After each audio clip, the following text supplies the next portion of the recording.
Muayene yapmaya geldik abi. Yani geldik de ne yapalım abi? Hiçbir şey yapmadılar. Geçen sene 500 lira yaptığım muayene bu sene 1300 küsura çıktı. Yani bu resmen bir soygundur. Başka hiçbir şey değil.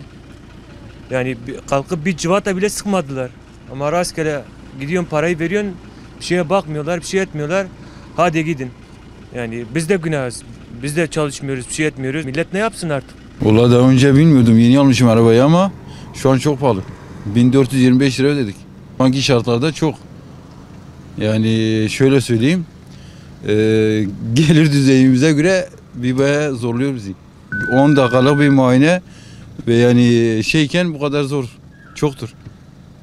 Yazıktır yani ya. Geçen sene 506 lira olan muayene ücreti bu sene 1108 liraya kadar yükselmiş. Yani %122 liralık zamla insanların belini büküyorlar. Zaten araç kullanımı zaten masraflı olan bir durumdan şu anda daha yani araç kullanma imkanlarını artık kısıtlıyorlar. Gerçek anlamda kısıtlıyorlar. Çünkü yani gerçekten araba kullanmak çok büyük bir masraf, çok büyük bir gerek. Yani bir aile kadar biz arabaya masraf etmek zorunda kalıyoruz.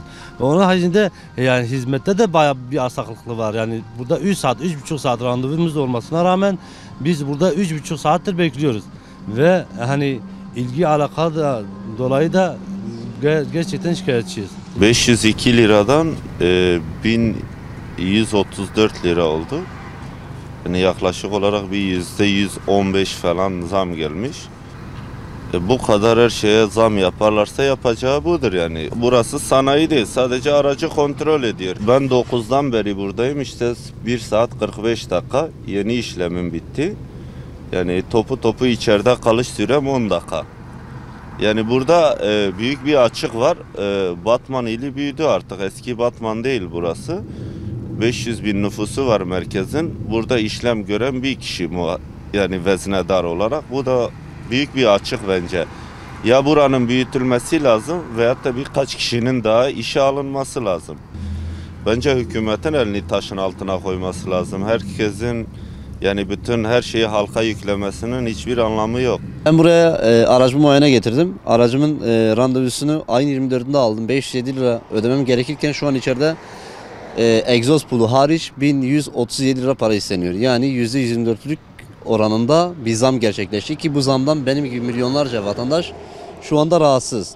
Benim her şeyime %20, %10 veya %25 maksimum %30 bazında zam yapılırken burada sigorta ücretleri dahil olmak üzere egzoz pulu ve muayenede niye %124 oranda bir zam yapıldı? Vicdanen biz hepimiz şu an rahatsız durumdayız. Muayene ücreti biraz yüksek. Çünkü %100 zam. Yılbaşından önce randevu alamadık. Otomatikman bizi yılbaşına attı. Yeni yıla attı. Otomatikman zam 507 iken 1137 onu ödedik. Mesela benim fendim geçmiş bir o kadar ben gidip ceza ödedim. Yani ben zaten ceza ödüyorum. Çok yüksek. Yani bir tefettü ve orana göre gitsin. Açıklara zama göre atsın. %15, %20 değil mi? %100 niye atıyorlar? Yani yaptıkları 20 dakika. Allah'tan günahtır ya. Sigorta primi olmuş 3000, 3500 en düşüğü.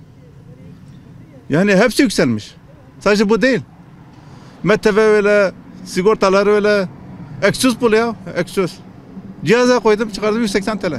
Ya zaten yakıttan kullanamıyorduk. Zaten arabaya bakarsın zaten hepsi otoparkta.